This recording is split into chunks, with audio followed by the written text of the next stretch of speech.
Iesha, how are you feeling today? I feel great. Good, good. Welcome to the platform. Uh, when I first heard your story, I thought that there were a lot of people who could benefit from what you went through. And I know you were willing and wanted to share your experience with cancer Yes. with everyone. So that's what we're here today to do, and we're going to talk about it, and we're going to help some people. Okay. Okay. First question. We want to go back. When did you first find out you had cancer? I first found out I had cancer was on March 24th of 2021. So that was what, 5 months ago? Yes, it was 5 months ago when I found out. Okay. Now, what made you go and get checked, or did you already suspect something was wrong? Were you feeling sick? What happened? Basically, what happened was I was taking a shower one day and I just got out of the shower and I looked in the mirror and I seen a big old mass on the side of my left breast. Wow. So did it just appear there overnight, seem like, or you hadn't felt it at first? It wasn't small and then it got big? I didn't feel anything. That's the crazy thing about it. But I was working so much that I didn't take the time to realize what was going on with my body. So I was really just moving a lot. How soon after feeling that did you make your doctor's appointment to get checked? Oh, I did that as soon as possible. I actually went to the ER that same day and made my appointment. So What did they tell you in the ER? the ER, they just told me that it was, they were saying that it could have possibly been like a cyst or something, but I knew that it was probably something more. So they didn't really know. Did Nope. they take an x-ray at the ER? Nope. They asked me that I want to stay for the x-ray, but I told them no. They kept pushing that it's going to take a long time. So I just waited until I made an appointment. Hmm.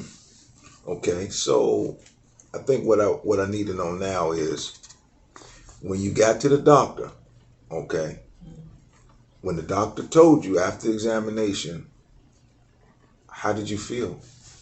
I was devastated. I cried. You cried right there in the doctor's office? Yes, I cried. I looked right at her and I told her, "What am I? I have a son. What am I supposed to do?" And like she looked at like she was about to cry as well, like because I just busted out crying. I didn't know what to think, what to do. Wow. How did your family take it? My mom was shocked. She was quiet as a mouse. I didn't know that my brother was actually beside her when I told her the news. So he got on the he had got on the video call and was just like, Isha, we're here. We're gonna support you. Everything's gonna be okay. And my mom was just like, yeah, Isha, everything's gonna be okay. I'm gonna be there for you every step of the way. So it made me feel a little bit better. How important was your support system? Isn't that what you would call a support system? Yes, and it's very, very important to have support because without my mom and my family, I really would have been depressed because it really took a lot out of me and my self esteem. So a support system was important for me. Okay, so the doctors examine you. You get the bad news. You've told your family. What about work? What happened? Did you stop work? Could you work? How was your mindset going to work? I still can work, so I definitely did. In my mind, I already was like, I'm working through that because I knew that I had to pay my bills and make sure I take care of my son. So I was just like, yeah, I definitely need to work. My work was pretty good. My manager, she's really awesome. She actually, because I'm in a temp service, so I'm contracted with the company I work with. She had to talk to them about it, and they was all on board and they supported me, and they was just like, we're gonna basically any appointments you need, we're gonna have you off. So So are your work days stress free, or are they still stressful? What are they? they're pretty stress free. It's very calm, cool. I work in a Laid call back. center. Yeah, it's really laid back at my job. I can literally just be sitting there basically. Now, so you started chemotherapy, correct? Correct. Okay. What is that like? For those or anyone who don't know, how does chemotherapy work? Chemotherapy, Basically, I go in the treatment room, and they basically I get medicine injected into my port. Instead of Your port. yes. What is your port? My port is right here on my chest. Is that's surgically implanted in your chest? Yes, surgically implanted. Now I've seen a friend of mine. He had one for he had lung replacement. He had one on his arm. Mm-hmm. Could you have put that anywhere, or did they offer you to say, well, you have to put it here, or you can put it anywhere? No, it was designated on my chest, because it has to be where my lungs is. Okay. So it had to be placed on there, right here. I didn't have a choice. And they stick a needle in there, and it ports right into. They pump the fluid, the chemo. Yes. Right through that and into your body. Yes. Does it bleed? It does when they're cleaning my port. It does be a little bit of blood in there, but they always check my blood flow to make sure that my blood flow is flowing good into the port. Did it hurt? No. Did they put you to sleep? Yes. They did? Yes. Thank God. Well, I can imagine. Man, it looks like do you feel funny with it under there? Do people stare at you, or do they, I don't really get a lot of stares, which is kind of weird to me, because I thought I would get a lot of people just staring at me, but no, nobody really stares. It's just an ordinary thing. Like, you just walk in the store and just... So it's more you being self-conscious than anything. Yeah, pretty much, because nobody be worried about my port or anything when I'm walking stores. Okay, so you're halfway through your chemo, and the doctor is telling you so far so good? Yes. Okay. And how have you been feeling? And we want to know also, I think people want to know, what have you been eating? Well, with the chemo part, it's off and on. So at first I was getting a lot of nausea. My body ached a lot. I really literally had to be in bed all day. So that took a lot out of me. And my diet... Wait a minute. How many days a week do you take chemo? I only do chemo once a week. Okay. And it's been going on for months now? Yes, it's been going on for about a couple of months now. Okay. Now, you say you're in bed all day. Mm-hmm. Because you feel weak? Yes, my body, basically, it just shuts down and it aches a lot. So it prevents me from moving a lot. I primarily stay in one type of position. Someone said earlier on that you had called your mother crying. What was that about? Yes, it was because it was one day after I had chemo. So when I have the chemo done, they always tell us we have our bad days 2 days after chemo.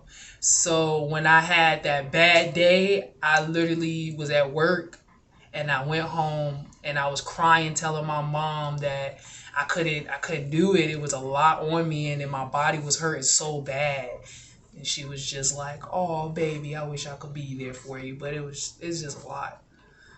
I'm sorry to hear that. I've always heard that it's a lot on the body. Well, what have you been eating? What did you eat? And what did the doctor tell you to eat? Or did he tell you what not to eat? My doctor, he's one of the best doctors. He basically told me that I didn't have any type of restrictions when it comes to eating, my daily activities. I didn't have any restrictions. So basically I could pretty much eat anything, but I chose to eat salads. I drink a lot of fluids, fruits, vegetables, things of that sort, fish. I'm not a big meat eater, so I don't eat a lot of meat. So I did eat maybe turkey meat, things of that nature, but yeah, I pretty much eat healthy. Well, healthy eating is important. What about exercise? Were there any restrictions on your exercise? Jogging, pull-ups, anything? No restrictions on exercise. I actually would walk with my son to Mount Trashmore, and we'll walk around Mount Trashmore. And yeah, I could run, jog. Let me ask you this.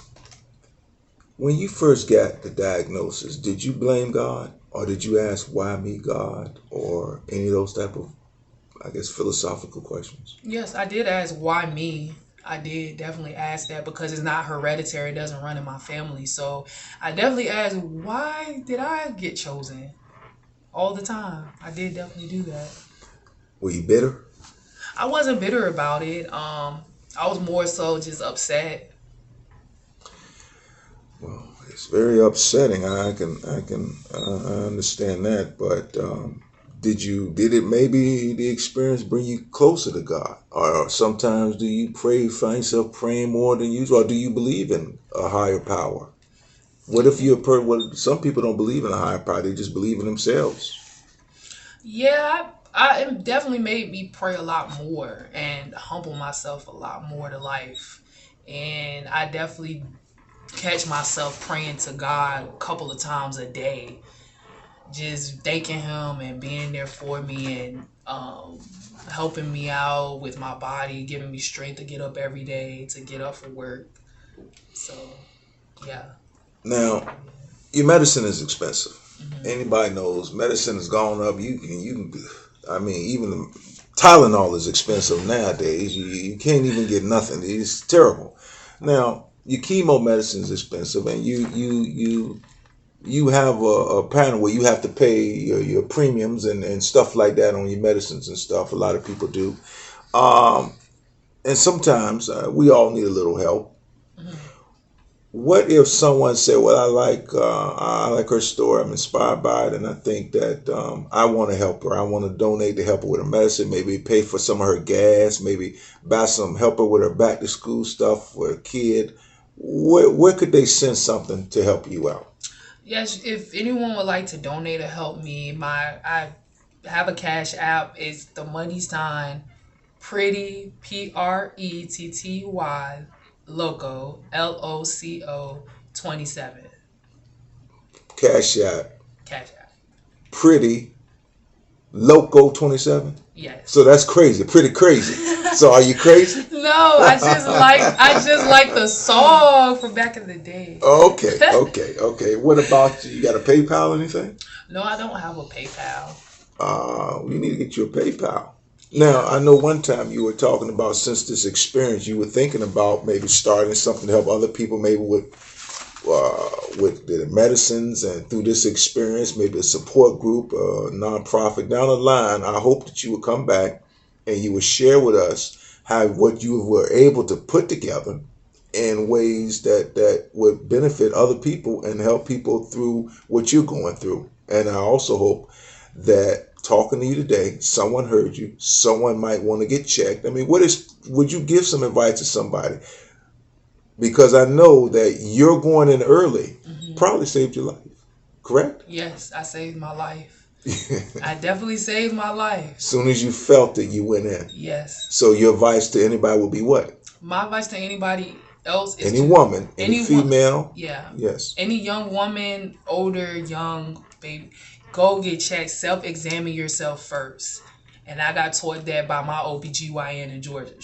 That stuck with me forever. She taught me how to self-examine myself, and that would save my life.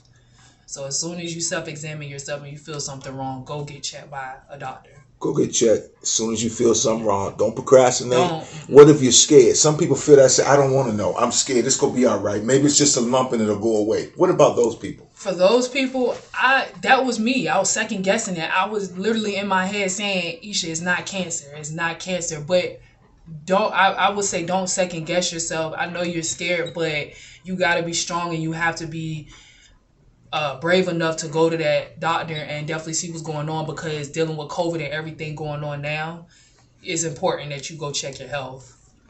And that's what you did. And you're here today. Thank God. Yes. Okay, so we're going to talk to you again soon. You're going to come back, give us updates, and let us know how you're feeling. The chemo will soon be over, and you're going to tell us that you're cancer-free, right? Yep, definitely. The Creator and your ancestors, whoever you believe in, who's looking down on you, maybe looking up at you, whatever, is going to help you through this, right? Right. All right. Thank you for coming, Iesha. Thank you.